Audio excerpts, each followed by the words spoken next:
You're watching Last Minute Laura. Hey, don't forget to subscribe. I put out new videos every Tuesday and Thursday.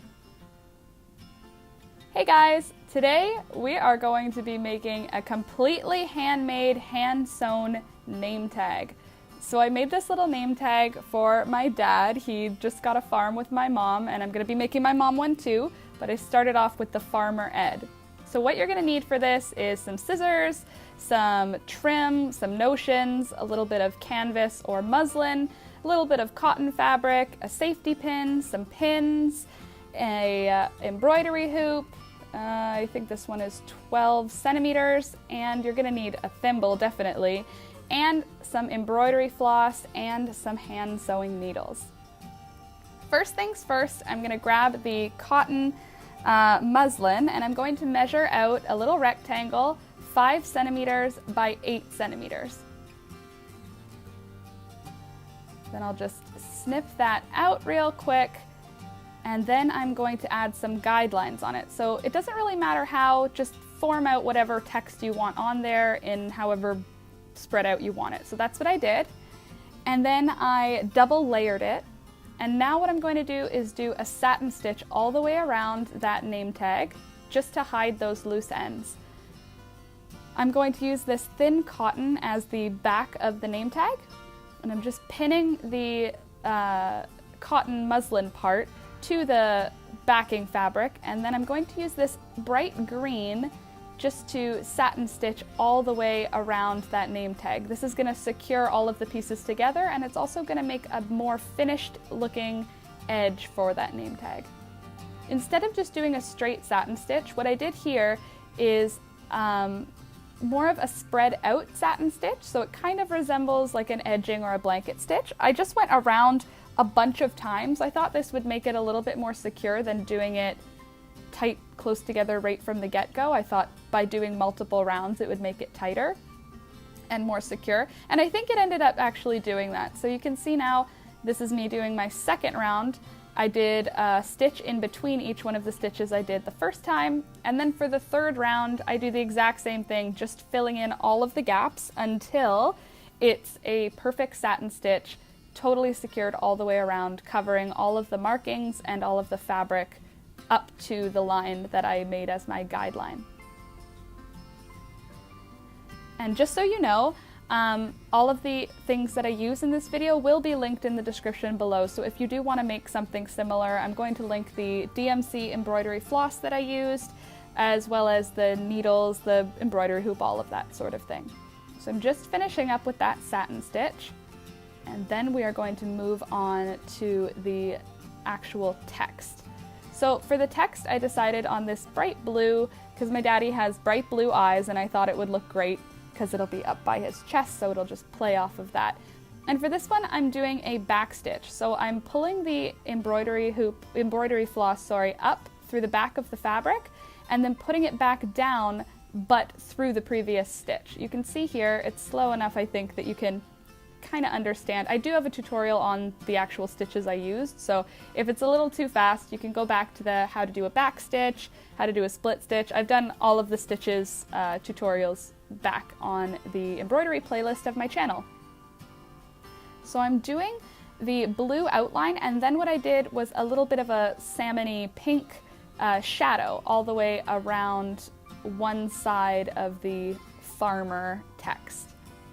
Also, don't forget to subscribe. I do put out new videos every Tuesday and Thursday, and right now they are mostly in reference to sustainable upcycling and handmade craft things. So I grabbed this bright blue, and what I'm going to do is just a simple straight stitch all the way around the text, and then I'm going to use that stitch as a guideline for the satin stitch. I'm filling in the ed with a satin stitch. But first I like to do an outline. I find that the stitches are so much cleaner when I actually do a stitched outline. And I'm not going to show how I did the E, I'm just going to leave it at the D on camera so that this video doesn't get too ridiculously long. But if you want something really slowed down and really explained as I do it, again, you can try the playlist that I've already created, or I can make a new video. Let me know in the comments, and I will definitely do that, because I'm always looking for new stuff to do. And that is the total outline of the D, and now I'm gonna just satin stitch all the way around. I'm gonna speed that up quite a bit because it took a long time. This name tag ended up taking me almost a whole day of filming. So I sped it up to make it a little bit more watchable, I should say. So you can see when it's filled in, it makes it a lot more visible and a lot cuter to look at.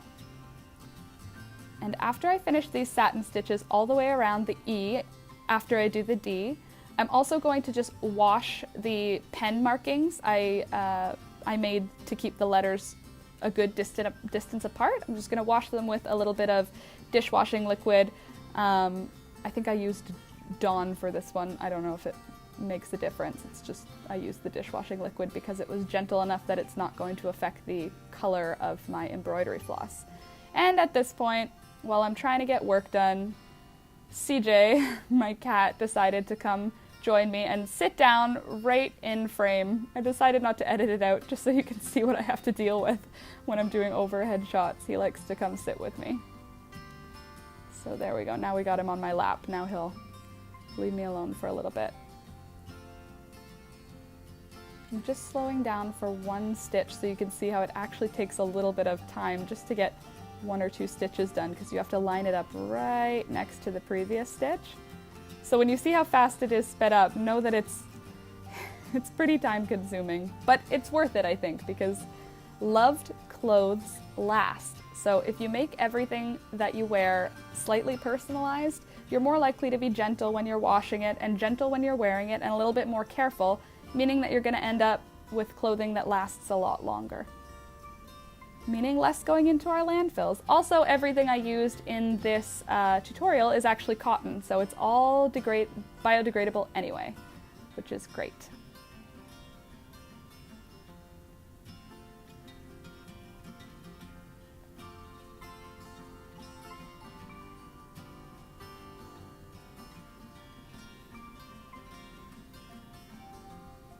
And there we go. That's pretty much the end of the satin stitches for that D. Now I'm gonna have to finish the E, which I'm gonna do off camera. And then that'll be pretty much all of the embroidery we need to do. So you can see here, now that it's been embroidered totally, I'm gonna take the hoop off, get rid of that, and then I'm gonna just cut around. I'm leaving a little bit of an edge in that cotton fabric because I'm going to have to cover up the back of that embroidery. I'm also going to just get rid of those corners a little bit so I don't have as much bulk when I'm sewing the pieces together. I'm taking another piece of that adorable chickadee fabric that I got at Fabricland on Ottawa Street in Hamilton, my favorite fabric still, and I'm lining up the wrong sides. That way I'm going to be able to turn it inside out and it's going to have no raw edges visible. First, I have to figure out how to attach the safety pin so that it's like a name tag. So first we want the side that isn't free to be stitched down, so not the pin side. So I'm just going to pin the fabric, the little notion. This is something that I often use for straps. I'm just gonna pin that down and draw a line where I'm gonna keep my stitches in line with. Of course, my black pen stops working right when I'm trying to make a video. And then I'm just doing some really simple straight stitches all the way across. And I kind of switched to a split back stitch halfway through because I realized that would be a bit more of a secure stitch for this project. Since it's going to be holding a pin, I want it to be really secure. You could also use a sewing machine for this part. I just wanted to do everything by hand for those of you who don't have a machine. That way you know you can do it without one. Then I put the pin in place and stitched underneath there just to secure the entire strap down. So now you can see that that pin has nowhere to go. So it's going to stay there and you'll be able to use it like a name tag. This back piece isn't going to show, so it's okay that it's not cute back there. Okay, now I'm going to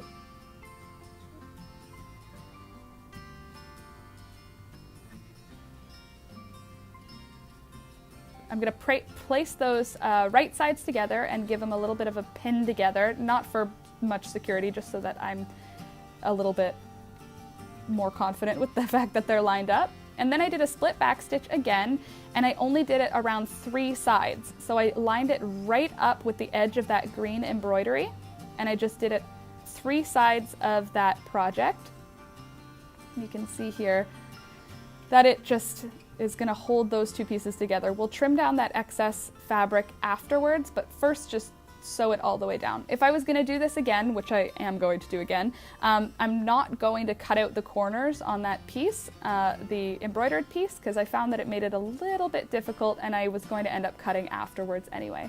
So I'm just cutting all the different sides down, and then I'm gonna turn it right side out, and you can see, again, this totally could have been done with a sewing machine, but it can be done by hand, which is what I was trying to show in this video. So it hides those raw edges. Then I just folded in what was left of the raw edge, and I did a, what stitch did I use here? I forget what it's called. I'm gonna have to put it as a title because I just can't remember what it's called, to attach these 2 sides together. It's a hidden stitch, like what you would do to sew a pillow together after I do this straight stitch. So I just folded those edges in, and you can see I'm gonna zoom right in so that you can see how I get that done. I'm just speeding through the beginning part because it's not super clear with my fingers hiding all of it, but I am gonna zoom in and show up close how I'm kind of grabbing little bits and doing sort of like a zipper. I'm pulling it all together. Maybe it's called an invisible stitch. Anyway, you can see I'm just grabbing a little bit of the fabric where the fold is, pulling it through, and then going to the other side and grabbing up where the fold is. And I'm just gonna go all the way across, just like that, and you can see it hides the stitches doing it this way. So you're not having these big, obvious stitches in the black thread showing. I'm just gonna seal that whole thing off together, going through it as, you know, precisely as I can. Again, it doesn't really need to be super beautiful because this is going on like a farming apron, but you can take your time and you can use an iron and you can make it totally perfect if it's for something a little bit more classy, I would say.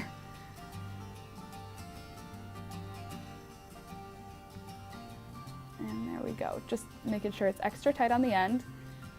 And then I will secure off that piece by doing a couple extra stitches, and you could see how cute it is, but you could still see all that red pen mark on there. So now that it's been all stitched together, you can see the pin is going to be stuck in there even though it's free to pin onto things. Then I went and washed it and gave it a little press on my iron, and now you can see how it's going to work. Obviously it's not going to be on a button-up shirt, but it's just to show you how the pin sort of functions. So it'll pin right on, no problem, and then it flattens out and it's not moving anywhere. And you can see that cute blue with the pink little shadow, and then the edge, I accidentally burned it with my iron because my iron had previous gunk on it. Ignore that. But look at how cute this little name tag is. And that's pretty much it, guys. Like I said, I put out new videos every Tuesday and Thursday. If you found this one helpful, give it a like, give it a comment, let me know what you liked, what you didn't like. And yeah, thank you so much for watching. Again, Tuesdays and Thursdays, 8 a.m. Always have new videos coming out. If you have a suggestion, let me know what you want to see. Thanks so much for watching, and we'll see you in the next one. Bye!